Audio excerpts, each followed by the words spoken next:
بسم الله الرحمن الرحيم عبس وتولى أن جاءه الأعمى وما يدريك لعله يزكى أو يذكر فتنفعه الذكرى أما من استغنى فأنت له تصدى وما عليك ألا يزكى وأما من جاءك يسعى وهو يخشى فأنت عنه تلهى كلا إنها تذكرة فمن شاء ذكره في صحف مكرمة مرفوعة مطهرة بأيدي سفرة كرام بررة. అనంత కరుణామయుడు అపార కృపాశీలుడు అయిన అల్లాహ్ పేరుతో ప్రారంభిస్తున్నాను.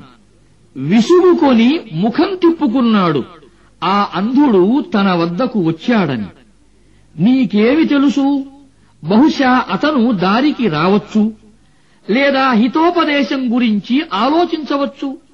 హితోపదేశం అతనికి లాభదాయకం కూడా కావచ్చు. లక్ష్యపెట్టని వాడి పట్లనైతే నీవు శ్రద్ధ చూపుతావు. వాస్తవానికి ఒకవేళ అతడు దారికి రాకపోతే దానికి నీపై బాధ్యత లేదు కదా.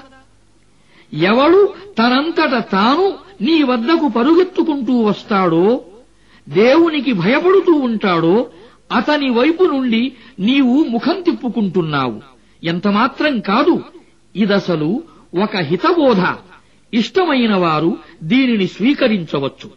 ఇది ప్రతిష్ఠాత్మకమైన, మహోన్నతమైన, పరిశుద్ధమైన పత్రాలలో ఉన్నది.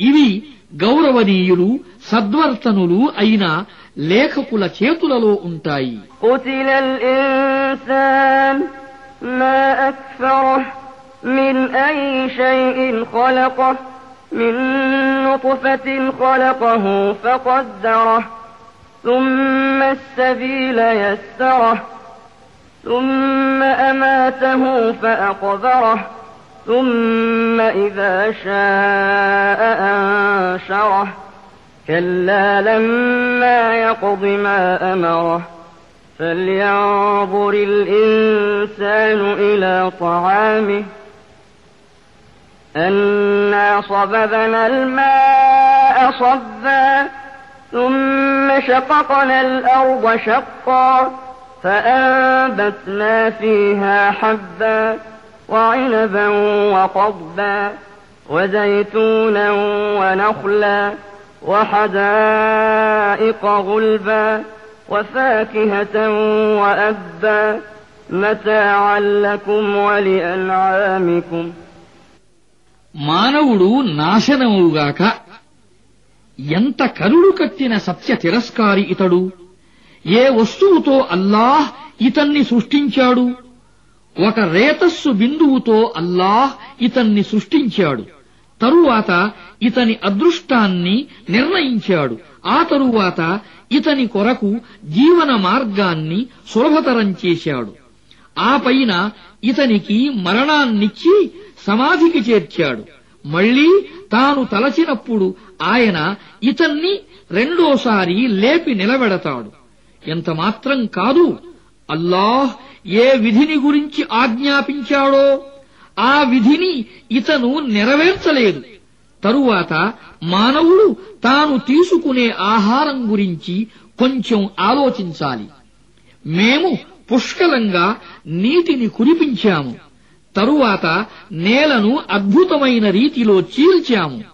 ఆ తరువాత అందులో ధాన్యం, ద్రాక్ష, కూరగాయలు, ఆలివ్ వృక్షాలు, దట్టమైన తోటలు, ఇంకా రకరకాల పండ్లను, మేతను మీ కొరకు, మీ పశువుల కొరకు జీవన సామగ్రిగా పండించాము.